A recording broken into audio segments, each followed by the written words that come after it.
주여 불쌍히 여기소서라는 제목으로 오늘 오후 예배 시간 말씀의 은혜를 함께 나누고자 합니다. 설교를 시작하기 전에 베드로 후서 1장 2절의 말씀을 함께 한 목소리로 읽어보겠습니다. 시작. 하나님과 우리 주 예수를 아직 준비가 안 됐네요. 자막이. 베드로 후서 1장 2절 말씀 함께 읽어보겠습니다. 시작. 하나님과 우리 주 예수를 알므로 은혜와 평강이 너희에게 더욱 많을지어다. 부디 하나님과 우리 주 예수 그리스도가 어떠한 분이신지를 알므로 말미암아 은혜와 평강이 여러분들의 삶 가운데 충만하시기를 주님의 이름으로 축복합니다. 베드로서 1장 2절 말씀에서 나오는 이 알다라는 단어는요, 이 원어를 살펴보면 어떤 일반적인 지식이나 정보를 습득하는 그런 의미가 결코 아닙니다. 개인적인 지식을 뜻하죠. 완전한 지식을 의미합니다.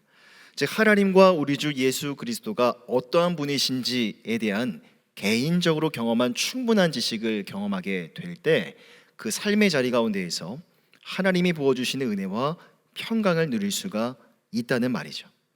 오늘 함께 나눌 말씀은요, 마태복음 20장인데요 앞서 이 베드로 사도의 권면처럼 오늘 말씀을 통해서도 우리 주 예수 그리스도가 어떠한 분이신지를 우리가 알 수가 있는데요, 오늘 예배를 통해서 깨닫게 되는 하나님과 우리 주 예수 그리스도를 통하여 하늘의 은혜와 평강이 예배하는 10년 가운데 가득하기를 축복합니다. 오늘 본문의 말씀은 예수님께서 메시아로서의 사역을 완성하시기 위하여 예루살렘으로 올라가시던 도중에 일어났던 하나의 사건입니다. 먼저 29절을 보면요, 예수님이 여리고를 떠나실 때 큰 무리가 예수님의 뒤를 따르게 되었습니다. 그리고 그때 길가에 앉아있던 맹인 두 사람이 예수님께서 지나가신다는 소식을 듣고 큰 소리로 외쳤습니다. 30절입니다. 맹인 두 사람이 길가에 앉았다가 예수께서 지나가신다함을 듣고 소리질러 이르되 주여 우리를 불쌍히 여기소서 다윗의 자손이여 하니. 우리가 성경을 읽을 때 중요한 팁이 있습니다. 특히나 복음서의 말씀을 읽다 보면요, 동일한 사건을 기록하고 있는 병행 본문들이 있습니다. 여러분들이 갖고 계신 성경책만 봐도 병행 본문들이 있는 경우에는요, 성경에 기록이 되어 있습니다. 괄호 안에 이렇게 표시가 되어 있는데요. 그래서 복음서를 읽을 때 가급적이면 병행 본문들을 왔다 갔다 하시면서 가능하시면 옆에다가 펴 놓으시고 본문을 비교해 가시면서 읽는 것이 매우 좋습니다. 그렇게 하다 보면 훨씬 더 많은 정보를 얻을 수가 있을 뿐만 아니라 정보가 많아지게 되면요, 묵상할 거리가 많아지겠죠. 많은 정보로 말미암아 이 본문의 의미나 이 본문의 말씀이 우리에게 주는 교훈이 무엇인지가 더 풍성해지는 것을 경험할 수가 있습니다. 그래서 오늘 이 오후 예배 시간에 이 마태복음 20장 29절부터 34절까지의 말씀이 짤막한 말씀이지만 다른 병행 본문들과 비교를 해가면서 함께 살펴봤으면 좋겠습니다. 오늘 본문의 말씀을 보면요, 마태는 30절에서 분명 맹인 두 사람이 있었다라고 이야기를 합니다. 그런데 병행 본문을 살펴보니까요, 마가복음 10장과 누가복음 18장의 기록을 보니까 마태복음의 기록과는 조금 다른 것을 발견했습니다. 마가복음 10장 46절과 누가복음 18장 35절을 보면 여기에서는 맹인이 마치 한 사람뿐인 것처럼 그렇게 기록하고 있기 때문이죠. 이처럼 마태의 기록과 다른 복음서 저자들의 기록이 다른 이유가 무엇일까요? 성경이 잘못 기록된 것은 결코 아닐 것입니다. 이렇게 기록하게 된 데에는 이 저자의 어떤 의도가 있었다고 볼 수가 있는데요, 이러한 차이를 두고 사실 많은 학자들의 주장들이 있어 왔습니다. 정리를 해보면 마태복음의 기록처럼 원래 맹인들은요, 두 사람이었을 거라는 겁니다. 하지만 아마도 마가와 누가의 경우는 예수님이 행하신 이 이적이 가짜가 아니라 진짜 있었던 사실이라는 것, 이적의 사실성을 더 강조하기 위해서 그 가운데에서 두드러진 어느 한 사람에게 더 관심을 집중시켰을 거라는 겁니다. 그래서 마가복음 10장 46절에 보면요, 그 맹인이 이 디메오의 아들인 맹인 거지 바디메오였다라고 그의 실명을 거론하면서까지 예수님이 행하신 이적이 실제 일어났던 사건이라는 것을 강조했던 겁니다. 그러면 이제 우리가 주목해 봐야 될 것은요, 이 맹인들의 외침입니다. 30절을 다시 보면요, 맹인들이 예수님을 향해 우리를 불쌍히 여기소서 다윗의 자손이여 라고 외쳤습니다. 하지만 31절을 보니까 예수님의 뒤를 따르던 무리들이 그 맹인들을 향해 단호하게 꾸짖었죠. 당시 유대 사회에 있어서 맹인들의 위치는요, 굉장히 낮은 위치였습니다. 대부분 거지 생활을 하면서 염려할 수밖에 없었다고 하죠. 왜냐하면 당시는 육체적인 노동을 해서 먹고 사는 그런 직업이 태반이었기 때문에 신체가 온전하지 못한 자들, 특히나 앞을 보지 못하는 자들이 할 수 있는 일들은요, 거의 없었다고 합니다.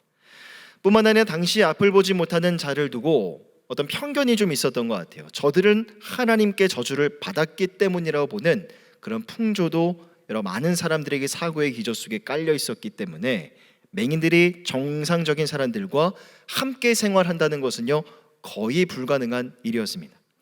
자, 그래서 예수님을 뒤따르던 무리들은 그 맹인들이 예수님에게 접근하는 것조차도 불편해하면서 매우 불경스럽게 여겼던 것입니다. 뿐만 아니라 본문에 나오는 무리들이 예수님에 대해서 지니고 있었던 그 기본적인 정서와 의식이 무엇인가, 그것도 굉장히 중요하다고 할 수 있는데요. 당시 무리들 가운데 예수님의 제자들이 포함되어 있었는가, 그렇지 않은가는 본문의 말씀만으로는 알 수가 없습니다. 하지만 저는 본문을 묵상하면서 아마도 예수님의 제자들이 이 무리 가운데 섞여 있었을 것이다라고 봅니다. 왜냐하면 지난날 제자들이 보여주었던 그런 예수님 앞에서의 행동들을 미루어 보았을 때 오늘 본문에 나오는 무리들의 정서도, 맹인들을 쫓아내고 꾸짖는 이 무리들의 정서도 제자들의 것과 별반 다를 바가 없기 때문이죠. 예수님이 십자가에서 순환을 당하시기 이전에 여전히 제자들은요, 예수님이 정치적이고 혁명적, 민족적인 혁명가가 되어주기를 간절히 바라고 원했습니다. 제자들은 예수님을 이 세상에 군림하고 지배할 메시아, 그리고 로마의 압제로부터 자신들을 해방시켜줄 강력한 자신들의 왕으로 생각을 했죠. 그리고 장차 예수님이 세우시게 될 새로운 하나님의 나라는 이방의 어떤 나라보다도 탁월하고 강력한 나라가 될 것이라고 그들은 한껏 기대하고 있었습니다. 또한 제자들에게 있어서 중요한 것은요, 서열이기도 했습니다.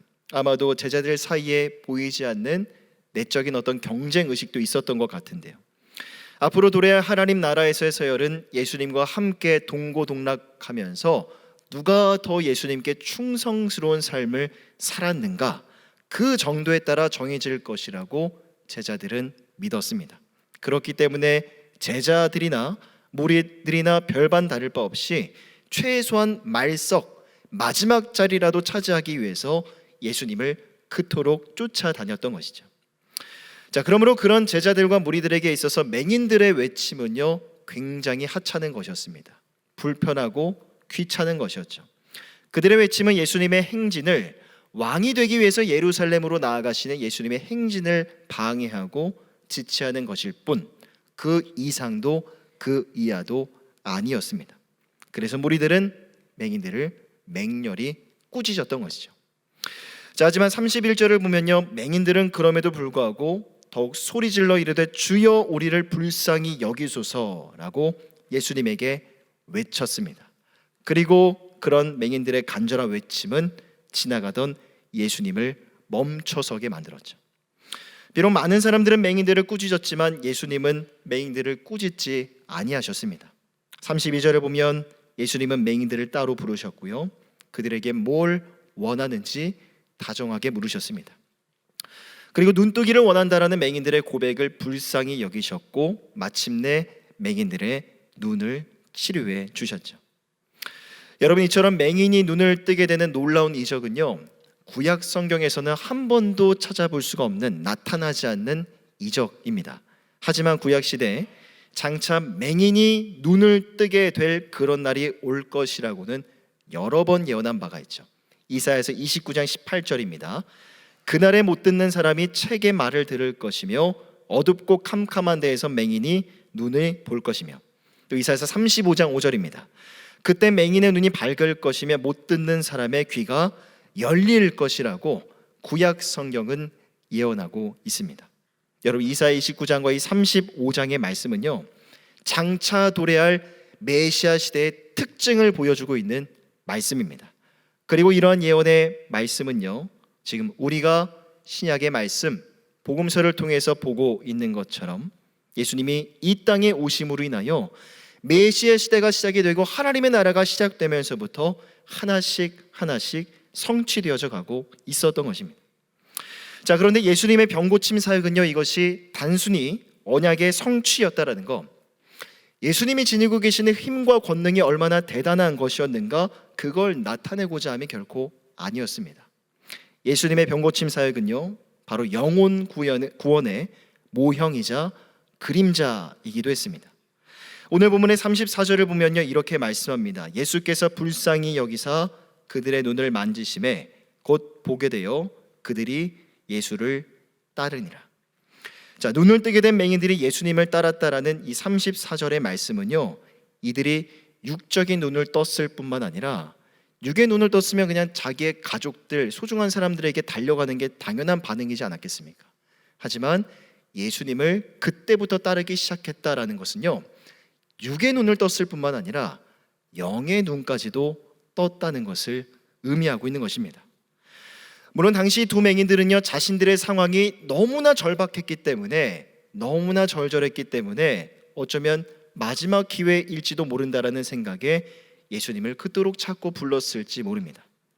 당시에 그들이 예수님을 향해 다윗의 자손이여라고 외치긴 했어도 그들의 외침이 예수님이 어떠한 분이신가에 대한 깊이 있는 인식에 기반한 외침이라기보다는 그만큼 상황이 간절했기 때문에, 절박했기 때문에 터져나오는 절규에 가까웠을 거라는 거죠. 하지만 예수님은 그런 두 맹인들에게 찾아가셔서 은혜를 베풀어 주신 겁니다. 육의 눈만 뜨게 해주신 것뿐만 아니라 영의 눈까지도 뜨게 해주신 것이죠. 그들이 알고 했던 고백인지 모르겠지만, 모르고 했던 고백인지 모르겠지만, 그들이 고백했던 것처럼 예수님이 진정 다윗의 자손으로 이 땅에 오신 메시아라는 것을 영의 눈을 뜨게 해주셔서 그 사실을 깨닫게 해주셨던 겁니다. 그리고 그 순간부터 이 두 사람의 맹인은 그 깨달음과 자각 이후에 줄곧 예수님을 뒤따랐던 것입니다. 여러분, 우리가 그리스도 예수 안에서 구원함을 얻어 하나님의 백성으로, 또 하나님의 자녀로 이 인생 여정을 살아가고 있는데요, 우리가 살아가는 이 인생의 여정도 오늘 본문에 나오는 이 맹인이 살아갔던 그의 삶의 여정과 크게 다르지 않다고 저는 생각합니다. 예수님께서 두 맹인을 외면하지 않으시고 그들의 눈을 뜨게 해주신 것처럼 예수님이 우리에게 찾아오셔서 예수님을 알아볼 수 있도록 우리 영의 눈을 띄워주셨기 때문입니다. 요한복음 9장 39절을 보면요, 이렇게 말씀합니다. 함께 읽어보겠습니다. 시작. 예수께서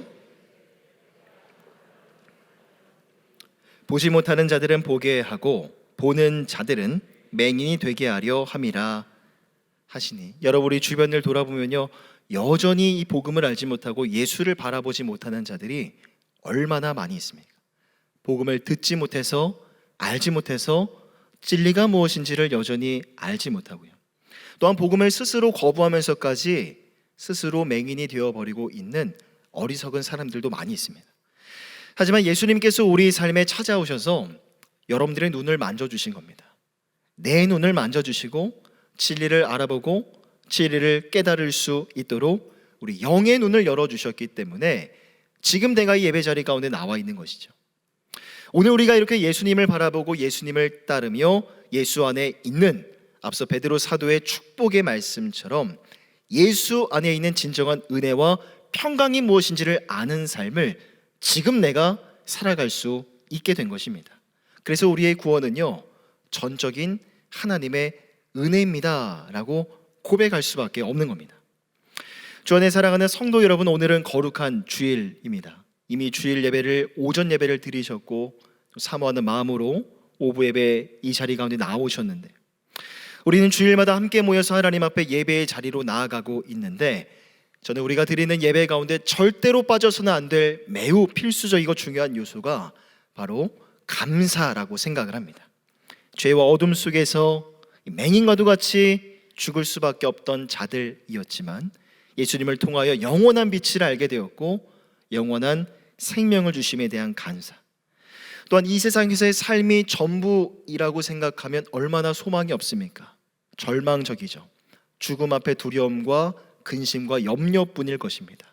하지만 우리는 죽음 너머의 그 세상을 알고 있죠. 죽음 이후의 세상을 우리는 알고 있습니다. 저 하나님의 나라 천국이 있음을 바라보면서 그 하나님 나라 백성이요 또한 자녀로 삼아주신 것에 대한 그 감사가 바로 하나님을 예배함에 있어서 절대로 빠져서는 안 될 매우 중요한 요소이고요. 또 우리가 앞서 하나님을 찬양했던 것처럼 하나님을 향한 찬양의 가장 주된 재료가 바로 우리를 구원해 주신 은혜와 사랑에 대한 감사의 고백인 것입니다. 자, 오늘 본문에는요 자세히 설명하고 있지 않지만 병행 본문인 누가복음 18장 43절을 보면요, 눈을 뜨게 된 맹인이 예수님 앞에 이렇게 반응합니다. 누가복음 18장 43절 함께 읽겠습니다. 시작. 곧 보게 되어 하나님께 영광을 돌리며 예수를 따르니 백성이 다 이를 보고 하나님을 찬양하니라.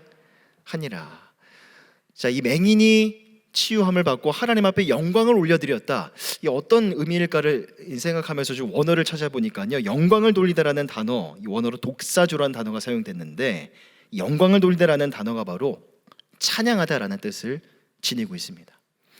이 질병에서 고침받은 영의 눈을 뜨게 된 이 맹인이 그 기쁨과 감격에 주체할 수 없어 하나님의 이름을 찬송하고 송축했을 때 주변에 있던 백성들까지도 모두 다 그 하나님의 영광을 목도하게 되었던 것입니다. 주 안에 사랑하는 성도 여러분, 눈을 뜨게 된 맹인이 하나님 앞에 영광을 올려드렸던 것처럼 동일하게 나를 구원해 주신 그 하나님의 놀라운 은혜와 그 사랑이 무엇인가를 바라보시고, 이 거룩한 주일, 또 내일부터 한 주가 새로 시작되지 않습니까? 이 오늘 하루와 앞으로 살아갈 한 주간의 삶의 시간들을 하나님의 구원하심을 향한 내 마음속 깊은 감사와 이 찬양의 고백들로 가득히 채워가시는 은혜가 있으시기를 축복합니다. 자, 또한 누가복음 18장 43절을 다시 보면요, 하나님께 영광 돌리며 예수님을 따르는 그 맹인을 바라보며 분명 많은 백성들이 그 놀라운 모습을 목격했고 동일하게 하나님을 찬양했습니다. 자, 병행 본문들에는요 다만 그 맹인들이 예수님을 따랐다라고만 서술하고 있지만, 놀라운 이적을 경험했던 이 맹인들, 예수님을 따르는 동안 아마도 이 기회가 되는 대로 많은 사람들에게 자신이 경험했던 그 놀라운 복음의 영광을 전하고 증거하지 않았겠습니까? 여러분, 우리가 복음에 대해서 반응할 수 있는 행동은요, 취할 수 있는 행동은 두 가지라고 생각합니다. 첫째는 복음을 믿는 것이고요, 둘째로 복음대로 행동하는 것, 복음을 전하는 것입니다. 오늘 본문에 나오는 맹인들 같이 우리 주 예수 그리스도를 아는 것을 여러분 일평생 나의 자랑으로 여기시고요, 여러분들의 삶의 자리 가운데서 만나게 되는 영혼들, 그 영혼이 너무나 보잘것없는 영혼이라 그렇게 느껴진다 할지라도 가볍게 여기지 마시고 그 영혼에게 나아가 내가 경험한 그 놀라운 은혜와 그 복음의 영광을 전하고 증거하시는 우리 모든 성도님들 다 되시기를 축복합니다. 자, 또 한 가지 오늘 본문을 통해서 얻을 수 있는 교훈은요, 바로 우리 주님께서는 이러한 분이시라는 겁니다. 연약한 자들의 부르짖음을 결코 외면하지 않는 분이라는 겁니다. 자, 병행 본문인 마가복음 10장과 누가복음 18장을 보면요, 오늘 본문에는 나오지 않지만 예수님 맹인에게 이렇게 말씀하십니다. 내 믿음이 너를 구원하였노라. 내 믿음이 너를 구원하였노라. 여러분, 본문에 나오는 맹인들에게는요 분명한 믿음이 있었습니다. 예수님께서 자신들의 눈을 뜨게 해주실 거라는 분명한 믿음이 있었기 때문에 무리들의 어떠한 방해와 어떤 회방이 있다 할지라도 책망에도 불구하고 끝까지 주님께 부르짖을 수 있었던 것이죠. 여러분, 오늘 본문에 나오는 맹인들의 기도는 마치 오늘날 우리가 하나님 앞에 나아가 하나님께 올려드려야 될 우리의 기도가 어떠해야 되는가에 대해서 가르쳐 주는 것만 같습니다. 바로 기도에는요 정도라는 것이 없다는 겁니다. 기도하는 자는 기도할 때마다 언제나 하나님 앞에 필사적으로 매달려 기도해야 된다는 것을 오늘 본문에 나오는 맹인이 우리에게 가르쳐주고 있는 것이죠. 우리 주 하나님은요 믿음으로 나와 간절히 간구하는 자들의 필요를 외면하지 아니하시고 반드시 채워주시는 분이십니다. 여러분 믿으십니까?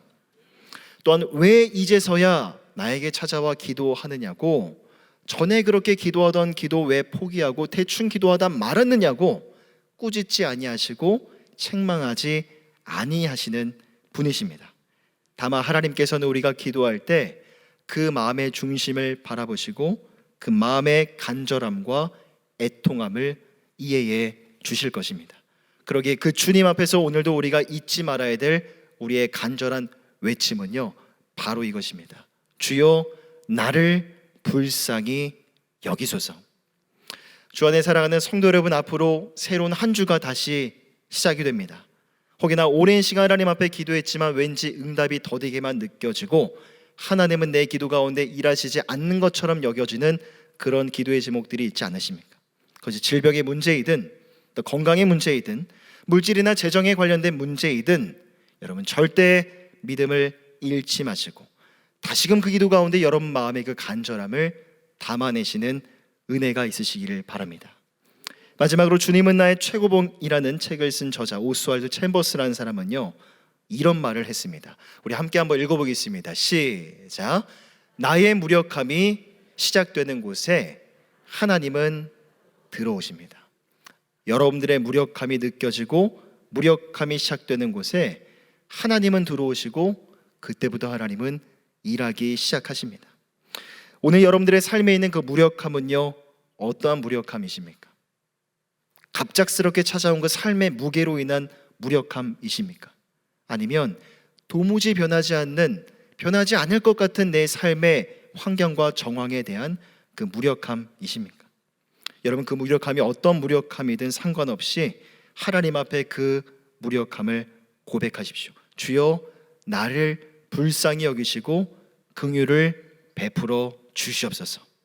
여러분들의 간절한 외침과 그 부르짖음 가운데 하나님은 결코 외면하지 않으실 것입니다.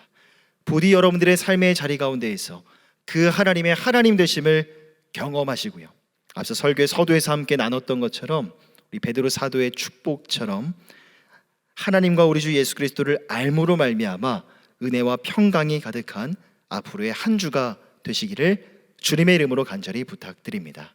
기도하겠습니다. 사랑과 은혜가 풍성하신 하나님, 오늘 이 오후 예배 시간 가운데에도 사모하는 마음을 주셔서 예배의 자리로 우리를 인도해 주시니 감사를 드립니다. 하나님과 우리 주 예수 그리스도를 알아감으로 말미암아 날마다 우리의 예배하는 심령 가운데 하늘의 위로와 하나님이 약속하셨고 하나님이 부어주시는 하늘의 평강이 충만한 우리의 삶과 우리의 가정이 되어줄 수 있도록 인도하여 주시옵소서. 감사드리며 우리 주 예수 그리스도 이름으로 간절히 기도드립니다. 아멘.